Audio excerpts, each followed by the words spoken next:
ایک بادشاہ اپنے خدمتگاروں اور سپاہیوں کے ساتھ سامان سفر تیار کر کے ایک روز شکار پر گیا۔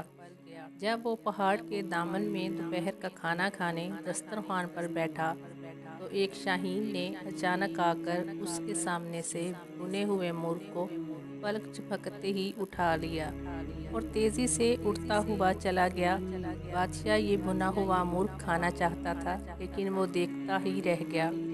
اس نے فوراً ہی اپنے سپاہیوں کو حکم دیا کہ گھوڑوں پر سوار ہو کر شاہین کا پیچھا کریں اور مرغ واپس لے کر آئیں۔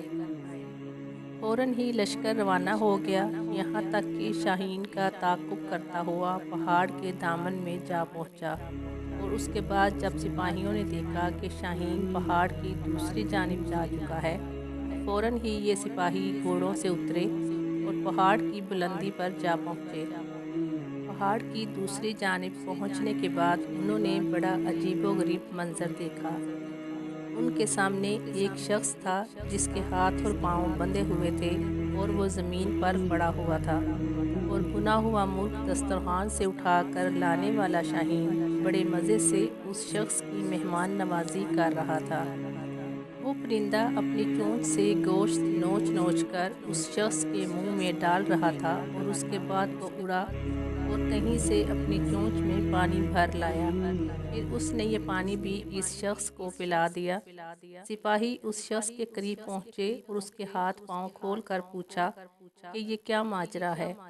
تو اس نے سپاہیوں کا شکریہ ادا کرتے ہوئے بتایا، میں ایک تاجر ہوں، تجارت کے سلسلے میں اپنا مال و اسباب لے کر جا رہا تھا کہ اسی راستے میں ڈاکوؤں کا سامنا ہو گیا۔ وہ میرا مال و اسباب لوٹ کر لے گئے۔